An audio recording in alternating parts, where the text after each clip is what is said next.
Who did he do with Easy Lover? I'm blanking on the name here. It's the other Phil. Easy lover. She'll get a hold on you, believe it. Very sorry for everyone who just had to. Rashawn on the Google.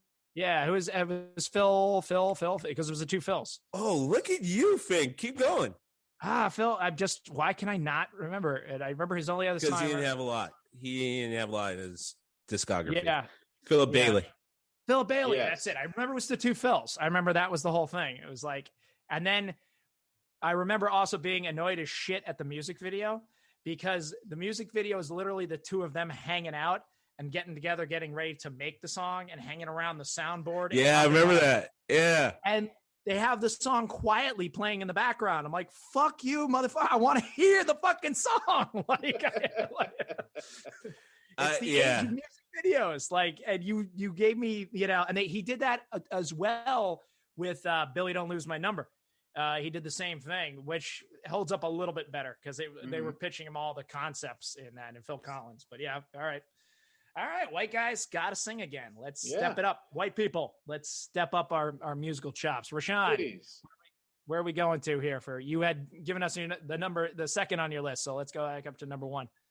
Well, so it's split because let's be honest, it's impossible to keep it to three. Fair enough. So I'm gonna cheat a little bit. I'm gonna split it and focus on video games.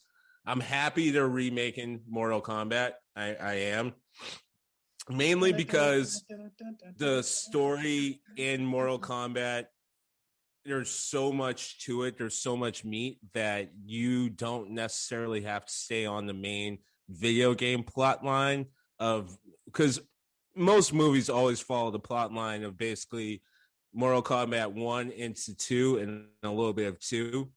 Yeah. And then they always sprinkle in a little bit of what happens in Mortal Kombat 3 in a way that if you're not paying attention, you don't know the storyline, it doesn't really matter to you. But if you are, it's kind of like, well, none of that actually should have happened at that point.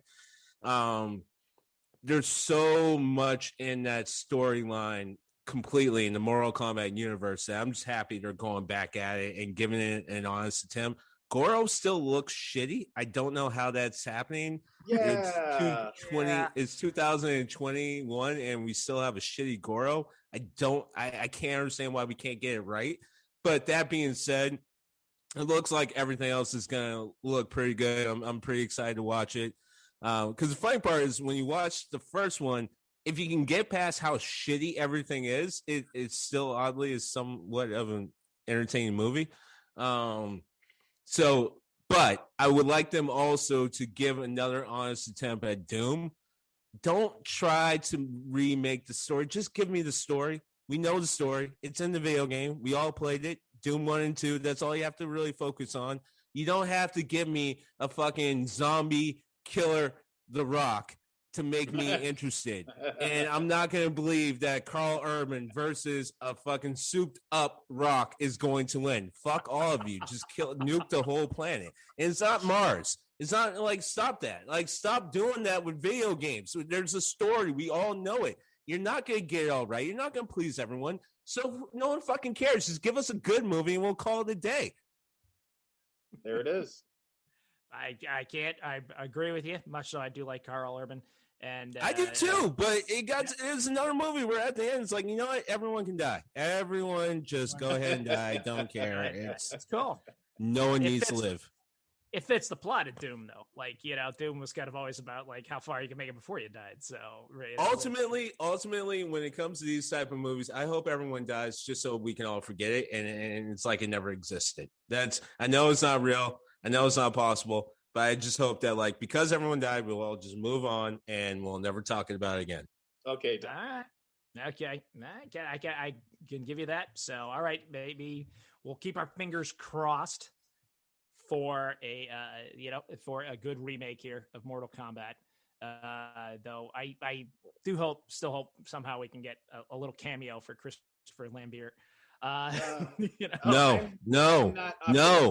No, I feel like Brian the dog smacking you with a rolled up newspaper. No. That's part of the reason why I started to fuck up in the first place. Like, oh, this is rated. This is rated. Okay. All right. Cool. Highlander. There can Thank be you. only one. I mean, wait, what movie am I in? I'm not sure. It would have been better if they literally said, you know what? Actually, this is my man McLeod from Highlander. He's here. He's here.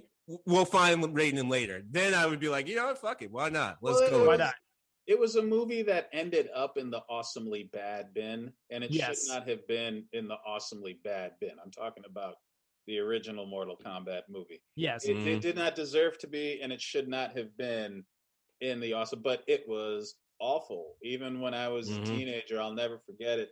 It was a friend of mine was dating these Mormons, and this one of them wanted us to go.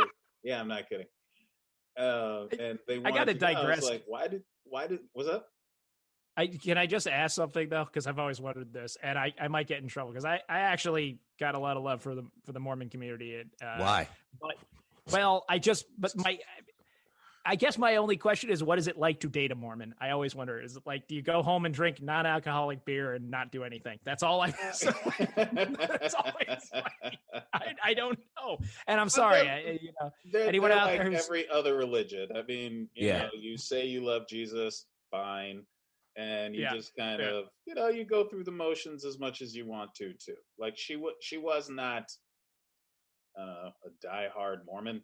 Okay. It wasn't, but her elder, her sponsor, I don't know, he was trying to get us to be down with the Mormons, I guess. So he took a group of us to see this awful movie. Anyway, I didn't understand. Okay, yeah, all right. Why Yeah, sorry, I digressed. Yeah. I was like, why is this Mormon taking us to see Mortal Kombat? And then I saw it and I was like, yeah, this isn't fucking Mortal Kombat. That's why a Mormon can sit through this movie okay, and have absolutely no problems. The Mortal Kombat that is made should not be a movie that a Mormon can bring. That does make sense. If a dude saying, heck, I love this movie, then you're in the wrong. Yeah, you fucked up. You fucked up. If a Mormon is saying, wow, let's take these kids to see Mortal Kombat, then you fucked up. Yeah, all right. And I guess I guess that answers my question about what you do on a Mormon date, which is you go see Mortal Kombat. Sorry, I'm cracking myself up so much here, but no, it's facts. It's facts. That's really impressive. All right. Well, Greg, I'm going to go on the flip side with what you did as far as musical genres, because we got a bit of it in the 90s with the Red Hot Chili Peppers, so it hasn't completely died, but I want to bring back funk and dance music and disco. Like I want, and I don't care that, I've heard white people can do it. I've heard the black people are absolutely sublime at doing it. Don't matter to me, but I'm okay with it. But I just want to see if there's still realms out there to explore. I know George Clinton's done about 85 farewell tours, and he's getting a little hard for him to tour. My understanding, someone talked about seeing him recently and saying basically he's got to sit down in a chair between numbers most of the time. And God bless him, he's still out there trying. Still killing it. He's still killing it. They still say they love the shows, but I just know it's getting physically hard on him to do it. Oh, of course. To me, that was the show on HBO. Vinyl had an interesting crossover just in that music, punk, and just everything that was happening in the 70s. So, I'm a 70s kid and everything goes over. But there was something so interesting about how music influenced it and influenced the culture and the time that, it was like, and going back to what we were talking about, subcultures in New York, just how DJs would spin a dance tune and people would, it was easy. It was fun. It was fun to dance to, and it had a strong bass line, a strong beat.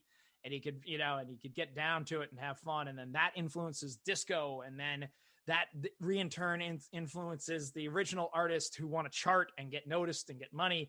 And it's just interesting what comes out of it. But I'm still always amazed at the rhythm and particularly the bass playing that came out of that era. That's still just some of my favorite stuff to listen to. And, I would hope we could take ourselves a little less seriously as a society again, because I do feel like we take ourselves a little too seriously these days.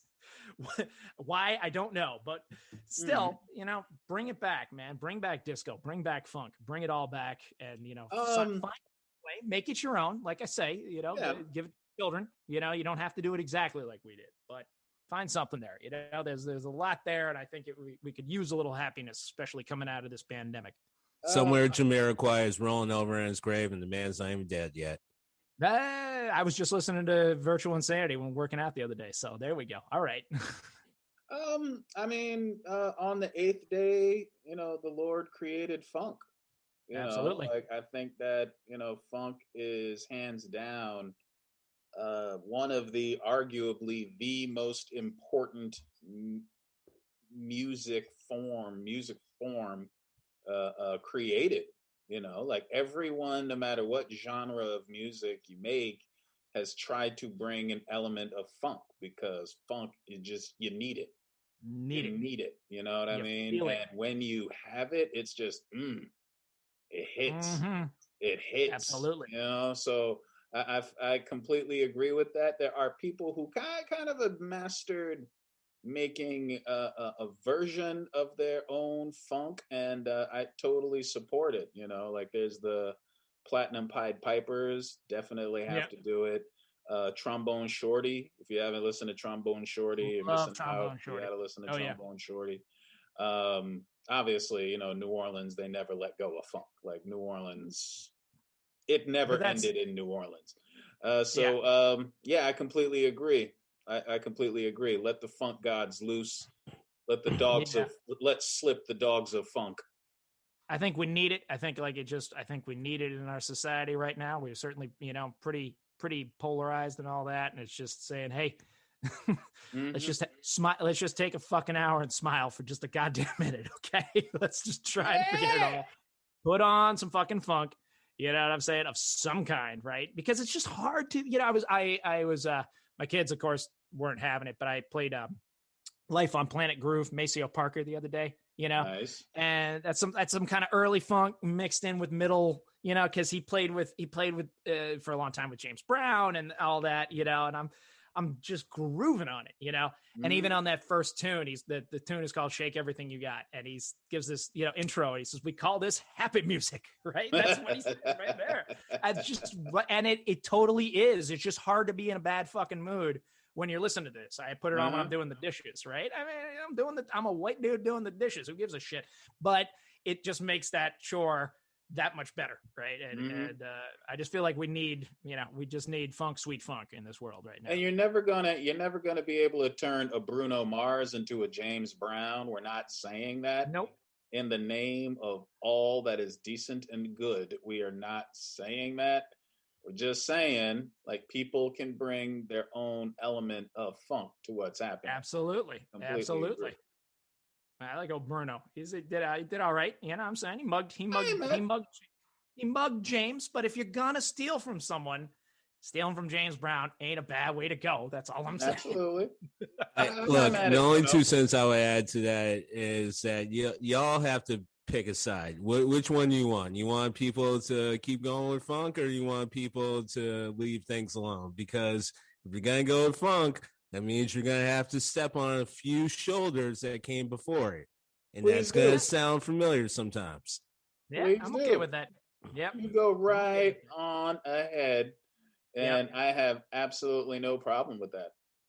I think that's kind of in the nature of music too. I mean, I think it's exactly it's always a very hard call what's cultural appropriation and what's just digging shit, right? Like I just dig it, so I played it, I put it in there, it sounded good, and that's a tough call. I feel like it was K-pop and it was Bruno Mars, and everyone was kind of like, okay, you're stealing, all right? Like straight up, you're stealing, and it's like no, because it's sort of like Insane Clown Posse is to hip hop. No. The second time it's charming. It's charming that you think that you are anywhere near these people that you're borrowing from, but no. Nope. I'm with not you. Even close. I'm with you. No. I would just argue everyone needs an entry point. So how they enter into genre is always going to be skeptical to someone on the other side of the spectrum. You betcha. Fair enough. It's always so. Yeah, not all been done. Nothing new under the sun. So in that regard, let's see. Let's still try and find it anyway. That's the fun of it.